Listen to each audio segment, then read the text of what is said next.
आज हम हिंदी ग्रामर के अंतर्गत विशेषण अध्याय का अध्ययन करेंगे। विशेषण संज्ञा या सर्वनाम की विशेषता बताने वाले शब्दों को विशेषण कहते हैं। स्टूडेंट, जो शब्द संज्ञा या सर्वनाम की विशेषता बताते हैं उन्हें हम विशेषण कहते हैं। इसके बाद आता है आपका विशेष्य। विशेषण जिन शब्दों की विशेषता बताते हैं उन्हें विशेष्य कहते हैं। अर्थात विशेषण जिन शब्दों की विशेषता बताते हैं उन्हें हम विशेष्य कहते हैं। जैसे आपका शब्द हो गया काली गाय।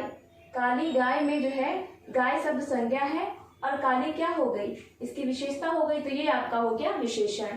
और विशेषण जिन शब्दों की विशेषता बताई गई है उसे हम विशेष्य कहते हैं। अर्थात इसमें जो है गाय जो है आपका विशेषण हो गया। इसी प्रकार आता है नन्हे बच्चे।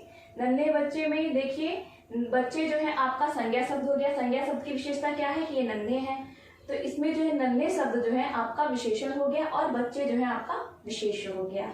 इस प्रकार काली गाय में काली जो है विशेषण है और गाय जो है विशेष्य है।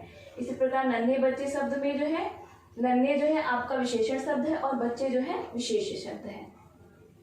इसके बाद आता है विशेषण के भेद। विशेषण के जो है 4 भेद होते हैं। पहला गुणवाचक विशेषण, दूसरा संख्यावाचक विशेषण, तीसरा परिणामवाचक विशेषण, चौथा सार्वनामिक विशेषण। पहला गुणवाचक विशेषण, ऐसे विशेषण शब्द जो संज्ञा या सर्वनाम शब्दों के गुणों अर्थात रूप, रंग, आकार, दशा, स्वाद, गंध, स्थिति, दोष आदि का बोध कराते हैं उसे हम गुणवाचक विशेषण कहते हैं। जैसे कि पृथ्वी गोल है, यहाँ पे पृथ्वी का जो है आकार बताया जा रहा है कि वो गोल है, अर्थात ये गुणवाचक विशेषण है। उसके बाद आयुष ने लाल कमीज पहनी है, इसमें देखिए लाल रंग का बोध होता है, अर्थात ये भी जो है आपका गुणवाचक विशेषण है। इसके बाद आता है आपका संख्यावाचक विशेषण। ऐसे विशेषण शब्द जो संज्ञा शब्दों की संख्या का बोध कराते हैं उन्हें संख्यावाचक विशेषण शब्द कहते हैं। अर्थात स्टूडेंट, जो विशेषण शब्द संज्ञा शब्दों की संख्या का बोध कराएं उसे हम जो है संख्यावाचक विशेषण शब्द कहते हैं। जैसे कि कुछ पक्षी उड़ रहे हैं, इसमें देखिए पक्षी जो है पक्षियों की संख्या बताई जा रही है ना कि कुछ पक्षी उड़ रहे हैं, अर्थात ये संख्यावाचक विशेषण है। इसके बाद 2 लड़कियां पढ़ रही हैं, इसमें जो है 2 लड़कियां पढ़ रही हैं, तो इसमें भी संख्या बताया गया है, अर्थात ये भी आपका संख्यावाचक विशेषण है। संख्यावाचक विशेषण के भी 2 भाग होते हैं। क होता है निश्चित संख्यावाचक विशेषण, उसके बाद आपका ख है अनिश्चित संख्यावाचक विशेषण। उसके बाद क आपका जो है निश्चित संख्यावाचक विशेषण।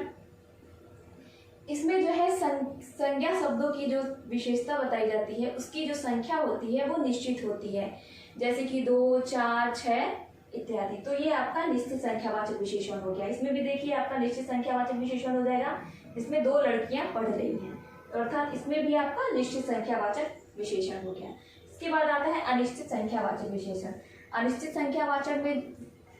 संख्यावाचक विशेषण शब्दों में जो है संज्ञा शब्दों की विशेषता जो है संज्ञा शब्दों की संख्या जो है अनिश्चित होती है, जैसे कि कुछ, कई इत्यादि। तो ये आपका अनिश्चित संख्यावाचक विशेषण कहलाता है। इसके बाद आता है परिणामवाचक विशेषण। ऐसे विशेषण शब्द जो संज्ञा शब्दों की मात्रा या परिणाम का बोध कराते हैं। अर्थात स्टूडेंट, ऐसे विशेषण शब्द जो संज्ञा शब्दों की मात्रा या परिणाम का बोध कराते हैं वे परिणामवाचक विशेषण शब्द कहलाते हैं। जैसे कि सब्जी में नमक ज़्यादा है, मुझे 4 मीटर कपड़ा चाहिए। इसमें देखिए सब्जी में नमक की मात्रा बताई जा रही है ना कि ज़्यादा है, तो अर्थात ये भी आपका परिणामवाचक विशेषण है। और इसमें जो है मुझे 4 मीटर कपड़ा चाहिए, इसमें भी 4 मीटर कपड़े की मांग की गई है, तो ये भी आपका 4 मीटर मतलब ये निश्चित मात्रा का बोध करा रहा है, इसलिए इसमें भी आपका क्या है परिणामवाचक विशेषण। परिणामवाचक विशेषण के भी 2 भेद होते हैं स्टूडेंट। निश्चित परिणामवाचक विशेषण जिसमें जो है शब्दों की मात्रा या परिणाम जो है निश्चित होती है, जैसे कि सब्जी में नमक ज़्यादा है।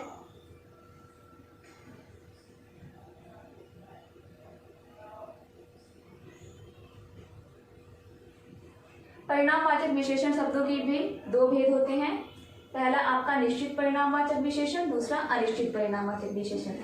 निश्चित परिणामवाचक विशेषण शब्दों में जो मात्रा होती है उसकी जो मात्रा होती है वो निश्चित होती है, जैसे कि मुझे 4 मीटर कपड़ा चाहिए, इसमें 4 मीटर जो है मतलब इसकी जो मात्रा है वो निश्चित है, अर्थात यह निश्चित परिणामवाचक विशेषण है। इसके बाद अनिश्चित परिणामवाचक विशेषण, जिसमें जो मात्रा जो है उसकी निश्चितता नहीं होती है, वो अनिश्चित होती है, तो ये आपका अनिश्चित परिणामवाचक विशेषण होता है, जैसे कि कम, ज्यादा, कुछ, कई इत्यादि। इसके बाद आता है सर्वनामिक या संकेतवाचक विशेषण।